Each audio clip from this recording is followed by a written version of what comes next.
Are the Titans failing Cam Ward? Zak Keefer, senior NFL writer for The Athletic, recently wrote a great article titled The Bust Files, How NFL Teams Break Young Quarterbacks. We got Zak on the pod today to talk about whether or not the Titans are on track to break Cam Ward. Zak also used to cover the Colts very closely, is still very familiar with the team, so we are going to start our Colts-Titans preview with Zak as well. This is the Music City Audible. Let's get to it. Welcome everyone to another episode of the Music City Audible podcast presented by Sinkers Beverages, the premier wine, spirits, and beer store in East Nashville in partnership with 440 Sports. I'm Justin Graver. With me, as always, Justin Melo. Justin, I think we have a great episode here today. It's hard to find, encouraging talking points about where the Titans are at through 2 weeks. And I'm not saying that we are very encouraging with this episode, but I think this is a really good topic that Zak hit on. He wrote about in early September. He was sort of framing it, like I mentioned, Zak, former Colts beat writer, sort of framing it around the Anthony Richardson debacle after it was announced that he was being benched. But everything he wrote applies directly to the Titans situation with Cam Ward. And we had a really great conversation with Zak that we're about to get to. Yeah, this was a really good opportunity for you and I to sort of mold a Colts preview episode with a larger conversation around Cam Ward and the Titans infrastructure and how teams can occasionally fail quarterbacks. So for me, as we go into week 3, the Titans are winless. I thought it was a really good opportunity to do a very unique preview episode that really, let's be honest, this spends 95% of the time talking about that phenomenal Zak Keefer article, talking about Cam Ward, what the Titans are doing, what they need to do moving forward, some of the risks at bay, infrastructure-wise, Brian Callahan on the hot seat, red flags, things of that nature. This is one of my favorite episodes we've done in recent memory. Yeah, I agree. And it's a perfect just like synergy between Zak, who wrote this article, and Zak, who knows the Colts better than most people. And so I think this was, like you said, a really good opportunity for us. So we're going to get to that interview now. But first, let's just shout ourselves out? No, let's shout you guys out. Because after yesterday, when I begged yet again for you to help us cross our goal of 5,000 subscribers, you all came through. Now, as I went to sleep last night, Justin, we weren't quite there. So we didn't necessarily achieve our goal of getting there yesterday was Tuesday, so we definitely didn't achieve our goal, but we did cross 5,000 subscribers overnight, and we really appreciate you guys. So now we're setting a new goal of 6,000 subscribers by tomorrow. Just kidding. Just kidding. We'll hold off on the subscriber goal for a little bit here. Just go ahead and subscribe to the podcast if you haven't yet. Subscribe to the channel. Like this video. Drop your thoughts in a comment below. Shout out to Sinkers Beverages for supporting us. And I think that's it. Let's get to Zak Keefer. Let's do it. Again, phenomenal conversation about Cam Ward, what the Titans need to do going forward to ensure they've got the right pieces in place to support him. I can't, thank Zak enough for coming on and doing this, because this was the best conversation we've had in quite some time. I agree. All right, it is time now to welcome our guest onto the show, Zak Keefer, senior writer for The Athletic covering the NFL. And Zak wrote a really incredible piece at the beginning of this month titled The Bust Files, How NFL Teams Break Young Quarterbacks. We're going to get into this as it relates to Cam Ward. We're also going to talk Titans Colts. Zak, thanks for joining us today. How's it going? I'm pumped to be here. Thanks for having me, guys. Yeah, we're going to get right into it with your article here. You talked to a number of coaches and players. You really put down, I feel like, the blueprint on paper of what not to do with a rookie or a young quarterback in general. I think it's harder to find the blueprint for what to do, and it's not like there's only one thing that works, but there's definitely things that don't work and things that can break a young quarterback, as you put it, which is obviously very relevant to the Titans situation after drafting Cam Ward, number 1 overall in April. So I guess let's just start here. Just in general, speaking in general, how do the Titans avoid breaking Cam Ward? Yeah, how much time do you guys have? We could talk all day about this topic. I feel like, and I just mentioned this, I feel like in talking to all these quarterbacks over the last 4 or 5 months, I took like a graduate class in the position, and I learned so much. And I've covered the league for 15 years. And look, I covered some of the very best, Peyton Manning, and then I covered the Andrew Luck story, which you guys know well in Nashville and Tennessee is, he went 11-0 against the Titans, but he didn't make it to see the NFL at age 30. So there was a lot of lessons that came with that. Specifically with Cam Ward, I'm a little worried. There's a couple of things I want to add that, look, it's week 2 of his NFL career. It's week 2. We need to take a long breath and let's look at Cam Ward at their week 17, right? Let's not look at him in a vacuum right now. This is a problem, and a lot of people mention this. And Chris Ballard was one of the more honest people about this, the Colts GM, that like there's no patience for anything anymore. They drafted Anthony Richardson 2 years ago, a kid who, let's be honest, probably should have been drafted in rounds 2 or 3 in terms of what he did at Florida. But of course he wasn't drafted in rounds 2 or 3. He can throw it a mile, and he's built like a tight end, and he's got all the traits you could ever want. So he was drafted 4th overall. There was a sham quarterback competition. He started right away, and now he's not playing. He's the backup to Daniel Jones. With Cam Ward, he went number 1 in a quarterback draft that wasn't as deep as that one. He started right away. The biggest thing that I take away right now that we can analyze is the infrastructure around him. Yeah. How do the Titans feel about Brian Callahan, where they are 19 games into his head coaching career and where they're moving forward? You know, Amy Adams-Strunk has made moves very quickly the last couple years. She had a GM in place. He's out. She brought a new one in. You know, they've moved through 2 GMs in the last 5 years. They're now on a second coach. I worry about that. And these are the words of Peyton Manning. He said, look, if you're not ready to draft a quarterback and keep him with that coaching staff, then don't draft him. But as Peyton said, they always draft him. And of course the Titans drafted Cam Ward. He was the best quarterback available. I'm worried about the infrastructure more than I'm worried about the player right now. Yeah, and that was going to be my first question. I actually have that section of your article pulled up right here. I was going to read the Peyton quote. You took the words out of my mouth. You point to examples like Carolina with Bryce Young changing coaches and coordinators, Chicago with Caleb Williams changing coaches and coordinators. We've been having a conversation around the Titans media lately, especially on this podcast. Like, is it worth keeping Brian Callahan for a 3rd season, a 2nd season with Cam Ward, just for the sake of continuity, even if you don't think Brian Callahan is the guy? Like, is it worth putting Cam Ward through the experience of learning a whole nother offense, a whole nother language, as Alex Smith put it in your article? Or is it worth, like, just so that you get a guy who also might not be the guy at head coach? Like, you're taking a chance every time you hire a new head coach.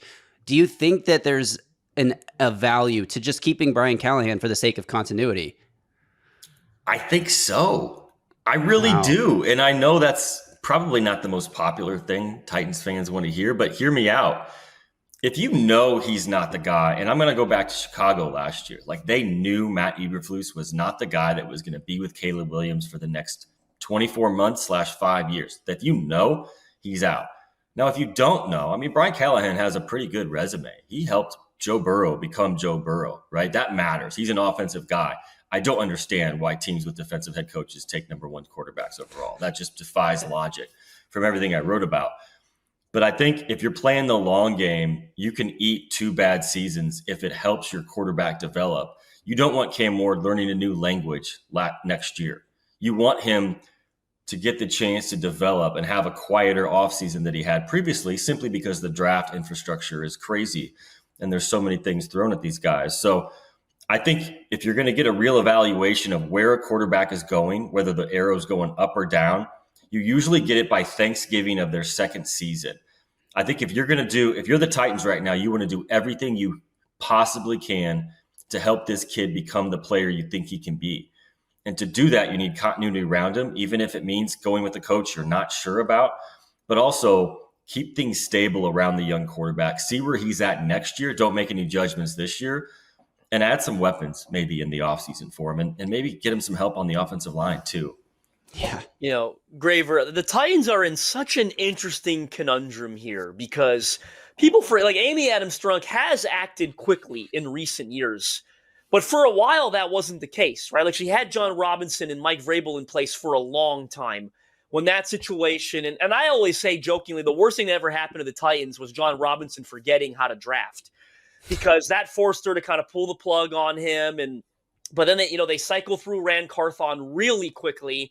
They're on their 3rd GM now in Mike Borgonzi, and they want to be patient with Brian Callahan, according to everything I've heard, right? In the sense of they didn't pull the plug of this past offseason, like you pointed out, Zach. And it interests me how they move going forward, because you got the things are going viral about the non-challenge in week 1 of not knowing the rules. Like, there's going to be some pressure, probably put on the GM and the football ops, who's Chad Breaker, who's got almost equal say in this matter.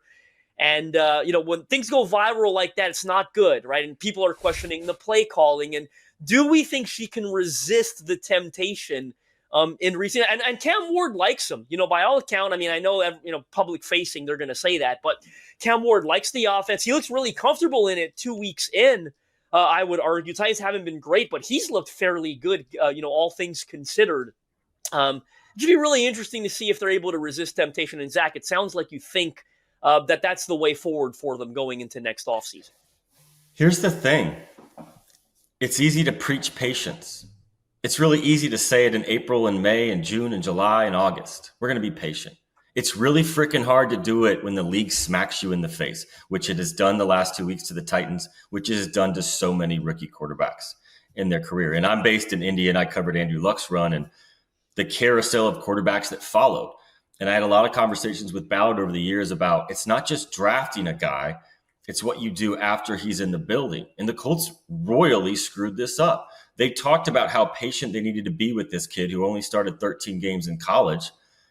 And then they gave him the job. They didn't make him earn it. He gets hurt. He's out of the building. He doesn't learn the daily habits you have to learn to be a starting quarterback in the NFL.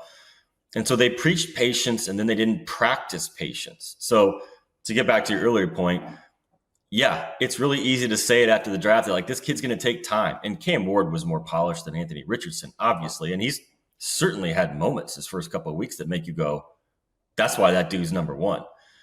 But it's going to take time to get the offensive line right and get the skill positions. But again, it's easy to preach patience when you're not in the season and you're not 0-2 and there's not critics about you not knowing the rule book and why you can't protect your line and why every third down is like, I think the Titans are averaging like every third down is like 9.9 yards right now. Yeah. You're not going to win in this league. You're just not going to win when teams know you're going to throw it. That puts so much pressure on your young quarterback. So I think context and nuance is really important, but it's easy to overlook those things when the pressure intensifies, and it very much does in this league.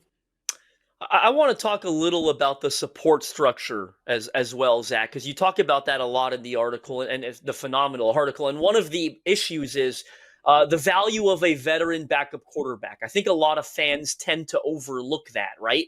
And they certainly did that in Nashville this year when the Titans went out and signed. The fan base reaction was Brandon Allen is going to be the backup quarterback. Well, he's 32 years old. He's been around. He knows the Brian Callahan system. That was a big part of it because he was with him in Cincinnati for a while. So I'm curious what you think of the support structure from that aspect, the backup quarterback room. And then knowing that Cam Ward in the offseason training camp was leading like 4:30 a.m. meetings, getting there with the rookies, making sure they were watching tape. Matt Hasselbeck talked a lot in the article about just the importance of the quarterback room in general. And by all accounts, they've got a pretty good quarterback coach in Bo Hardigree, who was in New England for a while, kind of got his start out at LSU, over a decade ago with a good coaching staff. Had a run, I don't know if you recall, as like the interim offensive coordinator with the Las Vegas Raiders when Graver, in his first game, didn't they score like 50 points? I think in his first game as a play caller. They bring him over as the quarterback coach. So it sounds like if they're able to, keep the head coach and show some patience, you like some of the other pieces that are around him from an infrastructure perspective. It's so vital. And I don't want to overplay it, but I mean, Chase Daniel, my colleague at The Athletic, said the quarterback room is the most important room in the building. And I said, there's no way. And he said, yeah, it is. And Alex Smith said the same thing. And Alex Smith's not taking credit for Patrick Mahomes, but he said, look, Patrick Mahomes got to spend an entire year watching me, watching what I do on Monday, watching what I do on Tuesday. And then he took off and threw 50 touchdowns. And he said Mahomes was going to succeed no matter what. But the fact that he got to see the template really helped him excel his second year. And I don't think that's lost on Brian Callahan. You don't see someone climb like Joe Burrow and the struggles he had early in his career with the injuries and they went like 2-14 his first season, and he was lost to injury, to becoming a perennial MVP without seeing how it works and how important that backup quarterback is and that room. I'm wondering, do you guys think Will Levis is in the building every day? Is he away from the team? And I wonder, would that have been a good thing if he was number 2 right now, pushing Cam Ward, or would it have been a bad thing that creates this weird unknown about, like, are they going to pull the plug on Ward really quickly? So that's like a delicate line that the coach has to walk that could end really badly if you screw it up. I'm not sure exactly where he's at right now. My understanding is Will Levis is not with the team. I know that right after his surgery, he went back to California to rehab and work out, and I haven't heard any updates since then. I would guess he's still out there, and it would create an awkward dynamic if he was around. But I kind of think the Titans are playing this right. I think they would have traded Will Levis if he didn't get hurt and just gotten away from any kind of awkward situation there. And this is like, out of all the stuff you mentioned in your article, I think this is the one thing the Titans are doing the best, is surrounding Ward with the right infrastructure to show him the way. But one thing that they're doing the worst, I would say, the most glaring problem, and I'm just going to quote your article: young quarterbacks playing under duress develop bad habits, and those habits can be hard to break. Bruce Arians called them scars. It often starts with the offensive line. The Titans did everything that was available to them on the market, the free agent market, the draft, whatever, to bolster their offensive line this year. They signed Dan Moore at left tackle. They signed Kevin Zeitler at right guard. They flipped J.C. Latham over. Peter Skoronski has been their best lineman, bar none, this season. And Lloyd Cushenberry comes back from, an Achilles injury. That's a pretty tough thing to bounce back from, but he's back for week 1. This looks like the unit. They have Bill Callahan, offensive line guru, coaching this unit, and they cannot protect Cam Ward. Now, part of that is they play 2 of the most ferocious fronts in football, but they give up 6 sacks. They give up 5 sacks. They're always in 3rd and long, which allows those rushers to tee off because they know that it's a longer drop back with a longer developing route. You have to get further down the field. How do the Titans not this is an issue that I think could develop bad habits. I think Cam Ward hasn't shown those yet, but like you said, it's only week 2. How do they avoid this becoming a massive situation without just taking Ward out of the lineup until they fix the offensive line for real? Yeah, this is where good rookie seasons go to die. The offensive line, right? Like Caleb Williams last year in Chicago, 68 sacks, 68. You don't shake that off. I mean, David Carr back in Houston was always like the standard that you didn't want to reach. He was sacked roughly 1 billion times his first couple of years and never climbed out of it. And like you said, Bruce Arians calls those scars that they never get off. And I asked Alex Smith about that. And I said, give me an example of what a scar really is for a young quarterback. And he said, you lose confidence, you miss easy throws, you've been hitting your whole life, and you second guess yourself. And the reality is, and this is an unpopular take, but sacks are on the quarterback too. And Cam Ward's going to have to learn this, like every other quarterback's going to have to learn this. The line's not playing well. I'm not arguing that. But so many of those sacks last year that Caleb Williams took were completely on him. And an interesting layer to all of this is Seth Wickersham, a buddy of mine who wrote this book on quarterbacks that just came out, was asking Sean Payton about how he decides who to draft in the draft. How do you figure out which quarterback to draft? This billion-dollar question that no one can answer, right? These guys are still it's still like a 40% chance to hit on the first round in the quarterback. And Peyton's really unique answer was, how many sacks did they take in college? Because Peyton believes sacks are on the quarterback more than they're on the offensive line because of identifying the protection, identifying the blitz, getting the ball out quick.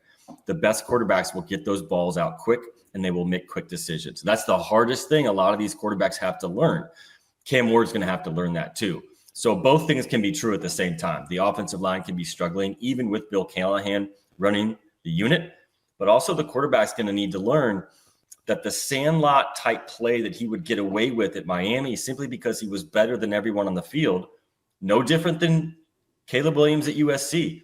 It simply does not work in this league, and you will get the crap beat out of you if you try to do that stuff. Caleb got the crap beat out of him last year. Cam Ward's going to have to learn to do things much quicker. Why did C.J. Stroud and Jaden Daniels excel in year 1? Great infrastructures around them, the right approach by them, but also they made quick decisions and they made it easier on themselves. And sometimes that means hitting the 6-yard out that's not sexy in any way, but it moves the chains and it keeps the pressure off you and it relieves your offensive line a little bit. So sometimes you got to do, as Matt Ryan said in the story, really good quarterback play is making the boring sexy. And that's what these guys are not used to doing in college because they were superstars.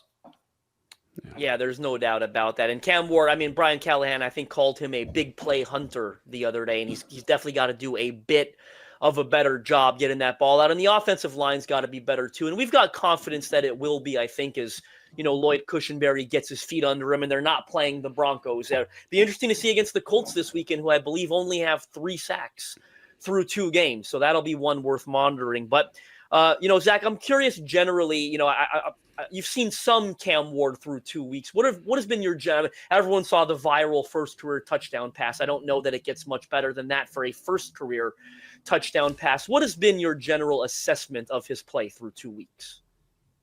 He's a rookie quarterback. There's no other way to put it. I mean, that touchdown throw, I thought I was watching Lamar Jackson or Josh Allen. That is absolutely special. But I will caution, Anthony Richardson made some unbelievable touchdown throws early in his career, and he can't hit an 8-yard out, right? So Cam Ward's absolutely a rookie quarterback. I think it's encouraging. I think he's playing under a lot of duress, and I think that's the biggest concern is that cannot be how he's brought up in this league. He cannot start every Sunday and just be running for his life, because this will bury him like it has buried so many before. But he seems to me, and I really like this, from talking to all these quarterbacks, I look for these little things, these intangibles we like to use as the word, but he seems to be a very calm, chill, mild-mannered guy. And in a position where the storms come so often and the media circus, like that's a parallel to Jaden Daniels, who I wrote about this summer. Like Jaden's like, look, I'm an introvert. I don't like all the circus that comes with this position. I just want to play ball. Guys who are like that, and it seems like Cam Ward is leading those early meetings. I mean, the hardest thing for these rookie quarterbacks to do, the most important thing for them to do, is to earn the respect of their teammates on the roster. That means getting up quickly after you get sacked. That means showing up on a Monday and taking the blame for a loss, even when you played well. It's an unfair position, but it's those little things that add up. And maybe the Titans go 4-13. But maybe they get the number 2 pick in the draft and draft a badass wide receiver. Like, this is part of the process. But if he stays the same and has the respect of his teammates, that's what's going to help. I mean, Peyton Manning was 6 quarters into his NFL career and thought he was going to get benched. And that's a guy who started 48 games in college and was ready, almost like robotically ready to be a pro quarterback. 3-13 as a rookie, 13-3 the next year, right? It's a process. It doesn't happen the same way for everybody. But if you do the little things right, sometimes football will start to pay you back. That's what a lot of these guys relayed to me. And it's funny because, the whole 4-13 and draft a badass wide receiver is exactly what Brian Callahan lived in Cincinnati, right? They go get Jamar Chase that second year and things change. Zach, speaking of quarterbacks who were, I guess we could almost now say almost ruined by the previous franchise. They've got one in Indianapolis, it looks like, and Daniel Jones, who I say almost ruined because I think we've got to call this thing out now that maybe he wasn't fully ruined because he's looked pretty good through 2 weeks with the Indianapolis Colts. Almost failed by the previous organization. A resurgence through 2 weeks. Certainly looking like the Colts made the right decision to name him the starter. As we start to preview a little bit this Titans Week 3 game, what have you seen from Daniel Jones through the first 2 games in which the Colts have not punted offensively yet? It's the best offense we've ever seen, right? Like the greatest show on turf, the Peyton Manning Colts, like they're all second to the Daniel Jones Colts, right? Yeah. No, he's exactly what Shane Steichen wants. I'll just throw it out there. Like, that's the best kept secret in Indy this August was all the fans wanted Anthony Richardson desperately. They wanted him so badly. They were intoxicated by his talent. And it's hard not to be, right? I mean, if you could build a quarterback, he's going to look like Anthony Richardson. He's going to throw it like Anthony Richardson. The problem is coaches want guys, and Bruce Arians is quoted in my story saying this. This is a big tell. Coaches want guys who are just going to run the plays they design, who are just going to run the plays they design and hit the 6-yard crosser that gets them in 3rd and short. How nice does 3rd and short sound right now for the Titans, right? I bet Cam Ward would love 3rd and short. So that's the reality that Daniel Jones brings to them. He's not splashy. He can move a little bit, certainly not Richardson style, but they're efficient on offense, and that's all Shane Steichen wanted. And 3 years into his head coaching career, 2 years and a couple games into his head coaching career, he's had a lot of success with 2 quarterbacks. Gardner Minshew, in year 1, they nearly won the division over the Texans. They were 1 throw away from winning the division with Gardner Minshew at quarterback. and now Daniel Jones. And the one quarterback he has had no success with consistently is Anthony Richardson. Put the pieces together. Quarterbacks need to be accurate. And that's getting overlooked in the draft process because these guys can throw it 70 yards from their knees on their pro day against no defense. Anthony Richardson is the same quarterback he was at Florida. 53% completion percentage at Florida, 47% last year in the NFL. You will not win games with a 47% completion percentage in this league. You have to hit the layups. And that's what Daniel Jones does. And the Colts have a pretty good offense. The line is played above expectation. They've got a lot of solid receiving options. And Tyler Warren's a baller. He is a baller from day one. They don't have any like Jamar Chase type guys, but Alec Pierce can catch it. Michael Pittman can play. He played great last week.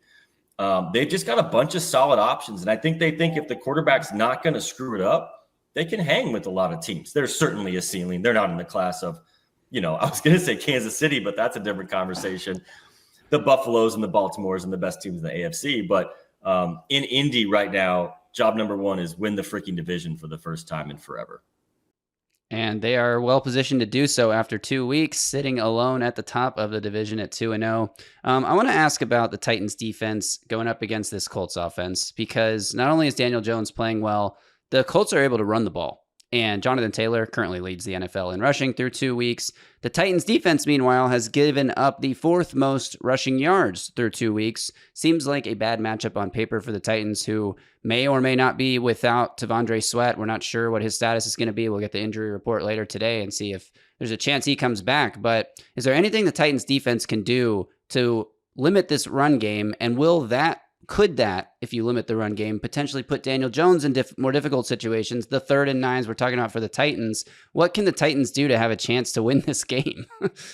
Yeah, you're going to have to stop JT. He looks to me like vintage Jonathan Taylor. Like I covered the 2021 season where he just completely took over the league at the running back spot and ran for, he broke Adrian James' single season record, which is a big deal in Indianapolis. He was that good. If the MVP award went to someone besides a quarterback, I think his name would have been in the conversation. It's going to be difficult because the line plays well and they have a lot of answers to that, right? So Shane Steichen's really good at finding ways to get his team into 3rd and short with Daniel Jones. Warren has been killing it over the middle. Yeah. And he's a tough guy, and he doesn't need to be open necessarily to catch the ball, which is a problem because if you put a linebacker on him, he'll get away with speed. If you put a corner on him, good luck because he's a big dude.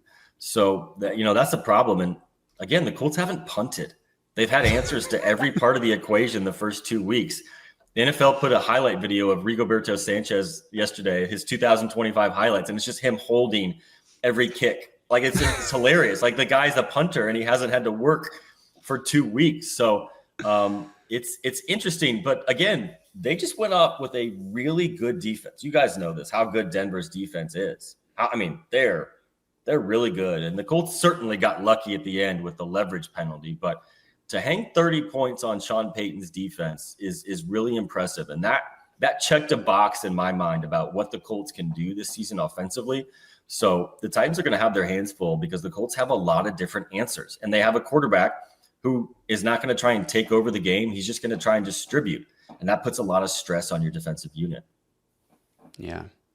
Well, Zach, look, we really appreciate your time here. We've taken up too much of it. We'd love to get into Lou Anarumo and the Colts defense, but Justin and I will have to do that on tomorrow's show. Thanks so much for joining us. Be sure to check out all of Zach's great writing at The Athletic, but in particular, this article, The Bust Files, How NFL Teams Break Young Quarterbacks. For all our Titans fans listening, you're going to want to read that to see how it relates to Cam Ward. Follow Zach on Twitter at Z Keefer. That's K-E-E, 2 E's there. And thanks, Zach. We'll talk to you another time.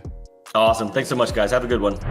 All right. Thanks again to Zach. Justin, as we sort of transition out of the Cam Ward convo into the Colts convo, we'll get way more, as I said there at the end, we'll get way more into what the Colts might look to do to confuse Cam Ward in this game on tomorrow's show as we really dive into our Colts-Titans preview. But I thought that was a really good conversation, and I'd love to know what our audience thinks in the comments below.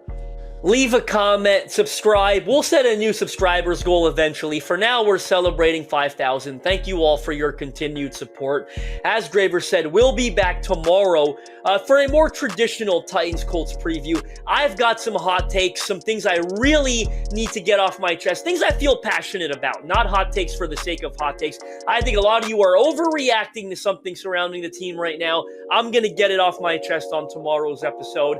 That's a hook, line, and sinker. You guys will come back for it. Until then, you stay safe out there and tighten up.